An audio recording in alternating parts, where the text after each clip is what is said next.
Hi, வணக்கம். இன்னைக்கு கிளாஸ்ல நம்ம என்ன பார்க்க போறோம்னா கிராப் ப்ரொடக்ஷன் பத்தி தான் பார்க்க போறோம்.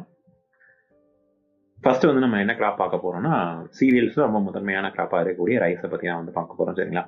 இதோட ஆர்ஜினேஷன் இங்க எப்படி வந்துச்சு, இதுல என்னென்ன வெரைட்டிஸ் ஆஃப் கல்டிவேஷன் நம்ம பண்றோம் அப்படிங்கிறத பார்க்க போறோம். ஃபர்ஸ்ட் சீரியல்ஸ்னா என்ன அப்படிங்கிறத பார்த்துருவோம். சீரியல்ஸ் அப்படிங்கிற நேம் பாத்தீங்கன்னா ரோமன் காடஸோட ஹார்வெஸ்ட் அண்ட் அக்ரிகல்ச்சர் அப்படிங்கிற வார்த்தையில தான் வந்திருக்கும். சரிங்களா? சீரீஸ் அப்படிங்கிற வார்த்தையில தான் வந்திருக்கும். அதை வச்சு நம்ம இப்போ சீரியல்ஸ் அப்படின்னு சொல்லுவோம். சீரியல்ஸ் ஆனால் நம்ம சாப்பிட்ற பொருட்கள் இருக்கு இல்லைங்களா, அதான் நம்ம சீரியல்ஸ் சொல்லுவோம். இப்போ இனிஷியலி என்ன பண்ணிருப்பாங்கன்னா கிராஸ்ல விளைஞ்சு நின்று இருக்கும், அதை எடுத்து சாப்பிட்டு பார்த்துருப்பாங்க. அப்படிதான் சீரியல்ஸ் டொமஸ்டிகேஷன் பண்ணிருக்கும். சரிங்களா? ஸோ அந்த வகையில பார்க்கும்போது cereals are grasses cultivated for edible components of their grains. Just edible காம்பனன்ஸா இருக்கணும் அப்படின்னா நம்ம எந்த கிராஸ் வேணா எடுத்துருவோம்னா அப்படிலாம் கிடையாது. அது ஸ்பெசிஃபிக்கா பார்த்தீங்கன்னா ரிச்சா இருக்கும். எதுனா carbohydrate, vitamins, minerals, fats, protein இதெல்லாம் பார்த்தீங்கன்னா ரிச்சா இருக்கக்கூடிய நம்ம அந்த மாதிரியான கிராஸஸோட கிரைன்ஸ் தான் நம்ம என்ன பண்ணணும், கல்டிவேட் பண்ணி இப்போ டொமஸ்டிகேஷன் பண்ணிருக்கோம். சரிங்களா? இதுல மேஜரா இருக்கக்கூடிய சீரியல்ஸ் என்னென்ன அப்படின்னு பார்த்தீங்கன்னா ஃபர்ஸ்ட் பார்த்தீங்கன்னா வீட்டு, ரைஸ், அப்புறம் rye, oats, barley, millet and maize. சரிங்களா? இப்போ நீங்க வேர்ல்டு லெவல்ல எடுத்துக்கிட்டீங்கன்னா வீட்டோட கன்சம்ஷன் அதிகமாக இருக்கு. எப்படின்னா பிரெட் அதிகமாக சாப்பிட்றாங்க வெளிநாடுகள்ல. அடுத்து செகண்ட் அப்படின்னு எடுத்துக்கிட்டீங்கன்னா ரைஸ் அதிகமாக சாப்பிட்றாங்க. எஸ்பெஷலி இந்தியா அண்ட் சைனால பாத்தீங்கன்னா ரைஸ் அதிகமாக கன்சியூம் பண்றாங்க. அது இல்லாமல் நம்ம சைனாவை சுற்றி இருக்கக்கூடிய கண்ட்ரீஸ்லையுமே அந்த இந்தோனேஷியா அந்த மாதிரி நிறைய கண்ட்ரீஸ்ல, சிங்கப்பூர் இந்த மாதிரி கண்ட்ரீஸ் எல்லாத்துலேயுமே ரைஸ் ஸ்டேபிள் ஃபுட் ஆயிடுது. ஈவன் ஜப்பான்ல கூட என்ன பண்றாங்க, ரைஸ் ஸ்டேபிள் ஃபுட் ஆயிடுத்துக்காங்க. சரிங்களா?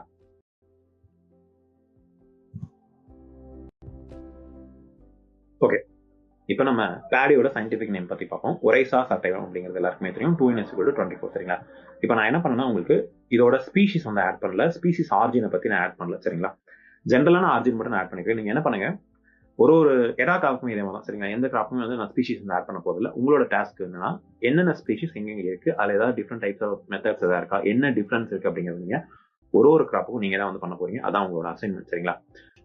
வாவிலோ என்ன சஜஸ்ட் பண்ணிருப்பாரு அப்படின்னா சென்டர் ஆஃப் ஆர்ஜின் அப்படிங்கிற கான்செப்ட் படி வாவிலோட கான்செப்டை நம்ம ஃபாலோ பண்றோம். இவர் 1926 என்ன சஜஸ்ட் பண்ணிருப்பாருன்னா India and Burma should be recorded as centre of origin of cultivated rice அப்படின்னு சொல்லியிருப்பாரு. சரிங்களா? மோஸ்ட்லி எல்லா கிராப்ஸும் ஆப்பிரிக்கால அல்லது அந்த கனடா அந்த மாதிரி ரீஜன்ல தான் அந்த மாதிரி சொல்லியிருப்பாங்க. சரிங்களா? சவுத் அமெரிக்கால வந்திருக்கு அப்படிங்கிற சொல்லுவாங்க. ஆனா இந்த ரைஸோட ஆரிஜின் எங்க இருக்கு அப்படின்னு பார்த்தோம்னா வாவிலோ என்ன சொல்லியிருக்காருன்னா சென்டர் ஆஃப் ஆரிஜின் இங்கதான். சரிங்களா? இந்தியா அண்ட் பர்மா தான் ரிகார்ட் பண்ணணும் அப்படிங்கிற மாதிரி சொல்லியிருப்பாரு. Rice is the world's leading food crop. சரிங்களா? இன் டர்ம்ஸ் ஆஃப் ஏரியாலையும் ப்ரொடக்ஷன்லையும் நம்ம பார்க்கும்போது செகண்ட் டு வீட்டுக்கு மட்டும் தான். ஏன்னா ஃபர்ஸ்ட் நான் சொன்னேன் வேர்ல்டு ஃபுல்லா என்ன பண்றாங்க, பிரெட் அதிகமாக கன்சியூம் பண்றாங்க. பிரெட் எதுல இருந்து பண்ணுவாங்கன்னா வீட்ல இருந்து தான் பண்ணுவாங்க. சரிங்களா? இந்தியாவில் பார்த்தீங்கன்னா ரைஸ் எங்க க்ரோ பண்றாங்கன்னா எல்லாம் ஆல்மோஸ்ட் எல்லா ஸ்டேட்ஸ்லயுமே பண்றாங்க. சரிங்களா? இந்த கிரீன் ரெவல்யூஷன் வந்ததுக்கு அப்புறமா நார்த் இந்தியாவில் கூட அதிகமாக கல்டிவேஷன் பண்ண ஆரம்பிச்சாங்க. ஆந்திர பிரதேஷ், பீகார், உத்தரப்பிரதேஷ், மத்திய பிரதேஷ் அண்ட் வெஸ்ட் பெங்கால் பார்த்தீங்கன்னா அதிகமா இருக்கு. இது எஸ்பெஷலி வெஸ்ட் பெங்கால் பார்த்தீங்கன்னா கல்டிவேஷன் ஏரியா ரொம்ப அதிகம். ஏன்னா அங்கே வாட்டர் சப்மர்ஜ் கண்டிஷன் நிறைய இருக்கிறதுனால லேண்ட் அங்க அதிகமான கல்டிவேஷன் பண்றாங்க. பிரம்மபுத்திரா ரிவர் கிடைக்குது, அது நமக்கு அங்க ஓடுது. எல்லாமே இந்த மாதிரி நிறைய ரிவர் டெல்டா இருக்கிறதுனால வெஸ்ட் பெங்கால் இருக்கு. இதே மாதிரி இன்னொரு அசைன்மெண்ட் என்னன்னா நம்மளோட இந்தியாவில் எந்தெந்த ஸ்ட்ரீட்ஸ்ல எவ்வளவு ப்ரொடக்ஷன் பண்றாங்க, யார் ப்ரொடக்ஷன் ப்ரொடக்டிவிட்டில அதிகமா இருக்காங்க, டாப் 3 எடுத்து வச்சுக்கோங்க. சரிங்களா? ஒரு காப்புமே டாப் 3ல ஃபர்ஸ்ட் பிளேஸ்ல யார் ப்ரொடக்ஷன் யார் அதிகமா பண்றா, ஏரியாஸ்ல யார் அதிகமா இருக்கா, அதே மாதிரி ப்ரொடக்டிவிட்டில யார் அதிகமா இருக்கா, 1 2 3 1 2 3 இந்த 3 ரேங்கிங் சிஸ்டம் பாத்தீங்கன்னா நீங்க ஒரு கிராப்பும் நீங்க பண்ணி வைக்கணும். சரிங்களா? இது பண்ணி வச்சிட்டீங்கன்னா கண்டிப்பா அதுல ஏதோ ஒரு கேள்வி இதுலயும் வரலாம் அல்லது ஜிஎஸ்லயும் வரலாம். சரிங்களா? சரி, ஓகே. இப்போ பேடியோட கிளைமேட்டிக் ரெக்யர்மெண்ட்ஸ் பார்ப்போம்.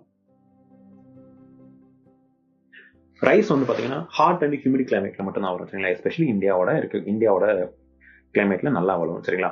வாட்டர் மட்டும் கொஞ்சம் அதிகமா தேவைப்படும். The average temperature required for the life period of crop பாத்தீங்கன்னா 21 டிகிரில 37 டிகிரி தான். சரிங்களா? எஸ்பெஷலி இந்தியா மாதிரியான ஒரு சப்ட்ராபிக்கல் கண்ட்ரிக்கு பெஸ்டான கிராப். சரிங்களா? Temperature requirement for blooming is in the range of 26.5 to 29.5. சரிங்களா? அதாவது அந்த பேனிக்கல் இனிஷியேஷன் ஆகணும் அப்படின்னா அதுக்கு டெம்பரேச்சர் 26ல இருந்து 29 இருக்கும். சரிங்களா? அதுக்கு கீழேயும் இருக்கக்கூடாது, ரொம்ப மேலேயும் இருக்கக்கூடாது. அந்த டைம் ஆஃப் ரைப்பனிங் அப்போ டெம்பரேச்சர் ஆல்மோஸ்ட் 20 to 25 டிகிரி இருக்கும். அப்பதான் என்னன்னா எஃபிஷியன்டான ட்ரை நடக்கும். ரொம்ப ஃபாஸ்டா ட்ரை நடந்தா பார்த்தீங்கன்னா கிரைன் ஒழுங்கா முளைக்காது. சரிங்களா? அதுக்காக எஃபிஷியன்டான ரைப்பனிங்ல பெட்டரான ரைப்பனிங் நிறைய ட்ரை மேட்டர் கிடைக்கணும் அப்படின்னா டெம்பரேச்சர் 20 to 25ல மெயின்டைன் ஆகும். சரிங்களா? போட்டோ பீரியாடிசிட்டி அப்படின்னு பார்க்கும்போது ரைஸ் ஒரு ஷார்ட் டே பிளான்ட், அது மட்டும் இல்லாமல் C3 பிளான்ட்டும் கூட. However, there are varieties which are non-sensitive to photoperiodic conditions. சரிங்களா? இனிஷியலி பார்த்தீங்கன்னா போட்டோ சென்சிட்டிவா தான் இருக்கும். ஆனா என்ன பண்ணிருப்பாங்கன்னா அந்த போட்டோ சென்சிட்டிவிட்டில இருந்து நிறைய செலக்ஷன் பண்றது மூலமா என்ன பண்ணிருப்பாங்க, இந்த போட்டோ சென்சிட்டிவ் இல்லாத வெரைட்டிஸ் வந்து இப்போ வந்து டெவலப் பண்ணிட்டாங்க. சரிங்களா?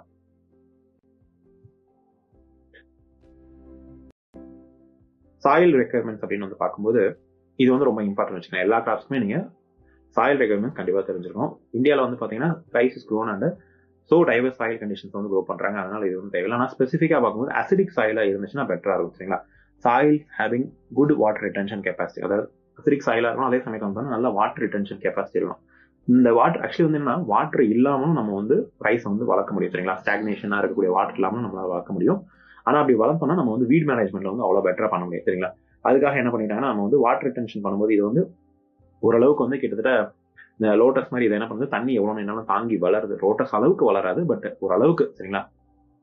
செமி அக்வாட்டிக் பிளான்டா இருக்கிறதுனால என்ன பண்ணிருப்பாங்கன்னா வாட்டர் வச்சு வளர்க்கறதுக்கான அந்த கான்செப்ட் வந்து டெவலப் பண்ணி கொண்டு வந்துட்டாங்க. சரிங்களா? சரி, ஓகே. செமி அக்வாட்டிக்கா இருக்கிறதுனால சம்டைம்ஸ் வந்து சப்மர்ஜ்டு கண்டிஷன்ஸ்ல கூட வந்து தாங்கி வளரக்கூடிய வெரைட்டிஸ் வந்து இருக்கு. சரிங்களா? கிளே இல்லாட்டி கிளே லோம்ஸ் வந்து பாத்தீங்கன்னா மோஸ்ட் சூட்டட், ஏன்னா வந்து தண்ணி நல்லா நிக்கணும் அப்படிங்கிறதுக்காக. அதே மாதிரி அந்த வாட்டர் ஹோல்டிங் கெப்பாசிட்டி இருக்கும். அதே மாதிரி வந்து பாத்தீங்கன்னா இந்த இதுல வந்து டில்லேஜ் நல்லா இருக்கும், அதோட வேர் வந்து நல்லா போகும்னு வச்சுக்கோங்க. கொஞ்சம் சாஃப்டா இருக்கனால வந்து ஈஸியா வந்து நல்ல ரூட்டிங் கெப்பாசிட்டி வந்து நல்லா இருக்கும். Major part of the rice வந்து எங்க க்ரோ பண்றாங்கன்னா லோலேண்ட் கண்டிஷன்ஸ்ல வந்து க்ரோ பண்றாங்க. அதான் அங்கதான் வந்து பாத்தீங்கன்னா தண்ணி நிற்கும் போது வந்து பாத்தீங்கன்னா கீழே ஈஸியா வந்து தண்ணி வந்து வேஸ்ட் ஆகாது. சரிங்களா? அதனால லோலேண்ட் கண்டிஷன்ஸ்லாம் வந்து வளர்க்குறாங்க. ரைஸ் பிளான்ட் வந்து பாத்தீங்கன்னா ப்ரிஃபரன்ஸ் எதுக்குன்னா அசிடிக் செல். அசிடிக் செல்னா ரொம்ப அசிடிக்கா இருக்கக்கூடாது. எவ்வளோ வந்து பாத்தீங்கன்னா ஒரு ஒரு 5.5க்கு மேல 6.5 அந்த ரேஞ்சில் கொஞ்சமா அசிடிக்கா இருக்கும். சரிங்களா? 5.5 ரொம்ப அதிகம். ஒரு 6 to 6.5 இருக்கு அப்படின்னா பெட்டரா வளரும். 7 இருந்தா நல்லா வளரும். 6 to 6.5 இருந்தா கூட இது வந்து நல்லா வரும். சரி, இது எப்படி நம்ம சாயில வந்து அசிடிக்கா மாத்தணும்? ஆர்கானிக் கண்டென்ட் வந்து நம்ம ஆட் பண்ணணும்னு வச்சுக்கலாம். அதெல்லாம் மக்கி டிகம்போஸ்ட் ஆகி வரும்போது ஆட்டோமேட்டிக்கா என்ன ஆயிடும், சாயில் வந்து அசிடிக்கா மாறிடும். சரிங்களா? சோ பிஹெச் இருந்தா 5.5 இருந்து 6 வரைக்கும் நல்லா வளரும். சரிங்களா?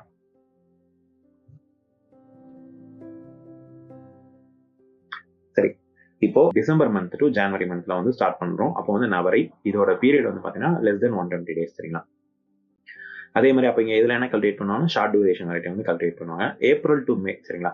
நமக்கு வந்து மழை காலம் எப்போ வரும்னா ஏப்ரல் டு மேல தான் மழை வரும். அப்போ வந்து சொர்ணவாரி பண்ணுவாங்க. சரிங்களா? அப்போ வந்து 120 days இருக்கும். நவரை, சொர்ணவாரி. அதுக்கடுத்து வந்து இயர்லி கார் அல்லது கார் அப்படின்னு சொல்லுவாங்க. அது வந்து ஏப்ரல், மே, ஜூன்ல வந்து வரும். இது வந்து எங்கெங்கெல்லாம் மழை கிடைக்குமோ, சம் ஏரியாஸ் வந்து பாத்தீங்கன்னா சவுத் வெஸ்ட் மான்சூன்ல மழை கிடைக்கும்னு சொல்லுவாங்க. அந்த ஏரியாஸ்ல வந்து இது பண்ணுவாங்க. அங்க வந்து லெஸ் தென் 120 days. சரிங்களா? ஓகே. அடுத்தது வந்து ஜூன் டு ஜூலை.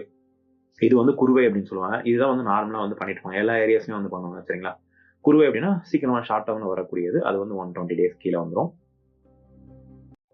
அடுத்தது வந்து பாத்தீங்கன்னா ஜூலை டு ஆகஸ்ட். இது வந்து என்ன சொல்லுவாங்க, இயர்லி சம்பா அப்படின்னு சொல்லுவாங்க. சம்பா அப்படிங்கிறது எப்பன்னா நம்ம அந்த நார்த் ஈஸ்ட் மான்சூன் இருக்கீங்களா, அது வர்றதுக்கு 1 month முன்னாடி தான் வந்து சம்பா கல்டிவேட் பண்ணுவாங்க. அதுக்கு முன்னாடி பண்ணக்கூடியது வந்து இயர்லி சம்பா அப்படின்னு சொல்லுவாங்க. இது வந்து அந்த நார்த் ஈஸ்ட் மான்சூன் வரைக்கும் தாண்டியும் அதுக்கப்புறம் தான் ஹார்வெஸ்ட் கிடைக்கும். அதாவது 130 இருந்து 135 days வரைக்கும் இது வந்து இயர்லி சம்பா. ஆகஸ்ட் மந்த் வந்து பண்ணக்கூடியது சம்பா. சரிங்களா? இது வந்து எபோ 140 days இருக்கும். நீங்க என்ன பண்ணுங்க, இந்த சம்பா வெரைட்டி வந்து கொஞ்சம் இம்பார்ட்டன்ட். சரிங்களா? சம்பால என்னென்ன கிராப்ஸ் வந்து என்னென்ன கிராப் வெரைட்டி வந்து பண்றாங்க அப்படிங்கறத வந்து நான் பின்னாடி கொடுத்துருக்கேன். பட் நீங்களும் வந்து என்ன பண்ணுங்க, ஒரு நோட்ஸ் வந்து எடுத்து வச்சுக்கங்க. சரிங்களா? ஓகே. அடுத்தது செப்டம்பர் டு அக்டோபர்ல வந்து பாத்தீங்கன்னா இது வந்து என்ன சொல்லுவோம், லேட் சம்பா அல்லது தாளடி பிஷனம், லேட் பிஷனம் அப்படின்னு சொல்லுவாங்க. இது வந்து 130 to 135 days இருக்கும். அக்டோபர் நவம்பர்ல வந்து லேட் தாளடி 115 வந்து 120 days இருக்கும். இப்போ நீங்க இதை எப்படி படிக்கணும் அப்படின்னு எடுத்துக்கிட்டீங்கன்னா, ஃபர்ஸ்ட் வந்து என்ன இங்கிலீஷ் மந்த் என்ன சீசன் அப்படிங்கிறத ஃபர்ஸ்ட் படிச்சுக்கங்க. அதுக்கப்புறமா வந்து பாத்தீங்கன்னா நீங்க ஓரளவுக்கு வந்து கெஸ் பண்ணிக்க முடியும். சரிங்களா? ஃபர்ஸ்ட் 4 சீசன்ஸ் வந்து பாத்தீங்கன்னா லெஸ் தென் 120 தான் இருக்கும். அதுக்கப்புறம் இருக்கக்கூடிய இந்த லேட் தாளடி மட்டும் 120 கீழே வரும். மத்த எல்லாமே 130 வந்துடும்.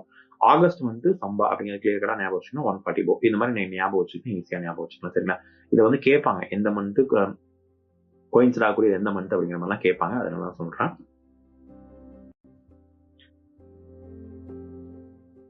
இந்தியால நிறைய ரூலிங் வெரைட்டிஸ் வந்து இருக்கு. பட் நமக்கு என்ன பண்ணணும், தமிழ்நாடு ஸ்பெசிஃபிக்கா பார்க்க போறோம். அது ஷார்ட் டியூரேஷன் வெரைட்டிஸ் அப்படின்னு வந்து பார்க்கும்போது 100 இருந்து 120 days இருக்கும். சரிங்களா? இதுல இது எல்லாமே வந்து பாத்தீங்கன்னா ரூலிங் வெரைட்டி. சரிங்களா? ADT 48, ADT 43, ADT தான் ஆடுதுறை. சரிங்களா? ADT 37, ADT 36, கோனா கோயம்புத்தூர், கோயம்புத்தூர் 47. சரிங்களா? ASDனா வந்து அம்பாசமுத்திரம் 20. சரிங்களா? இந்த மாதிரி ADS இந்த மாதிரிலாம் இருக்கும். சரிங்களா? IRனா வந்து இன்டர்நேஷனல் ரைஸ் ரிசர்ச் இன்ஸ்டியூட், அங்க இருந்து அதோட கொலாபரேஷனோட பண்ணிருப்பாங்க. IR 64 இந்த மாதிரி இதெல்லாம் வந்து எல்லாமே வந்து பாத்தீங்கன்னா ஷார்ட் டியூரேஷன் வெரைட்டிஸ். அதே மாதிரி தமிழ்நாட்டுல இருக்கக்கூடிய இந்த ரிசர்ச் ஸ்டேஷனும் நீங்க வந்து படிச்சுக்கணும். சரிங்களா? என்னென்ன ரிசர்ச் ஸ்டேஷன் எங்க இருக்கு, அதோட வெரைட்டிஸ் என்ன, ஷார்ட் கட்ஸ் இந்த மாதிரிலாம். சரிங்களா? இப்போ டீக்கேனா திருவூர்குப்பம், இந்த மாதிரி எல்லா விஷயத்தையும் உங்களுக்கு தெரிஞ்சிருக்கும், உங்களுக்கு தெரிஞ்சிருக்கணும். சரிங்களா? ஆடுதுறையா இல்ல அம்பாசமுத்திரமா இல்ல எங்க என்ன அப்படிங்கறதெல்லாம் வந்து உங்களுக்கு கிளியரா தெரிஞ்சிருக்கணும். அடுத்த மீடியம் டியூரேஷன் அப்படின்னா வந்து 120 இருந்து 145 days வரைக்கும் இருக்கும். சரிங்களா? இது வந்து IR20, பவானி, கோ 43 ரொம்ப இம்பார்ட்டன்டான வெரைட்டி வச்சுக்கலாம். கோ 46, அதுக்கப்புறமா IR36. MDU அப்படின்னா என்ன, MDU3னா என்ன, MDUனா எங்க இருந்து வருது, சரிங்களா, இது வந்து எந்த இதை சேர்ந்தது அப்படிங்கறத நீங்க பாருங்க. MDU4, ADT38, 37, 39, சரிங்களா, ADT44, 46, TPS2, சரிங்களா, TPS3, ASD19, TRYனா திருச்சி 1, சரிங்களா. 434 வந்து பாத்தீங்கன்னா சால்ட் டாலரண்டா இருக்கும் திருச்சியும், சரிங்களா, அதை நம்ம பின்னாடி பார்ப்போம்.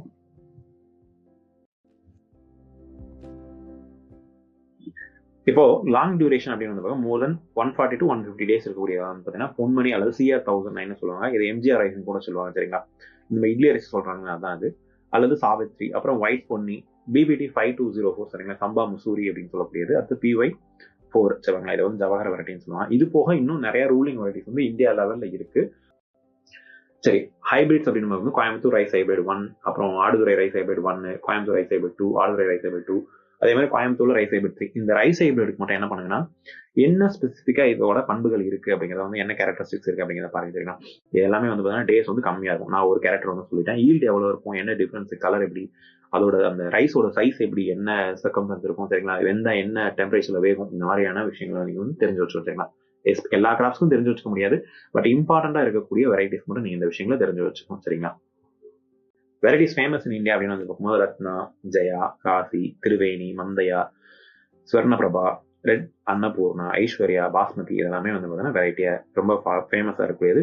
அதே மாதிரி பாஸ்மதி ரைஸ்ல நம்ம பேட்டர்ன் வாங்கறதுக்கான ஒரு இஷ்யூ நடந்திருக்கும், அதை பத்தி நீங்க கொஞ்சம் தெரிஞ்சு வச்சுக்கங்க, சரிங்களா.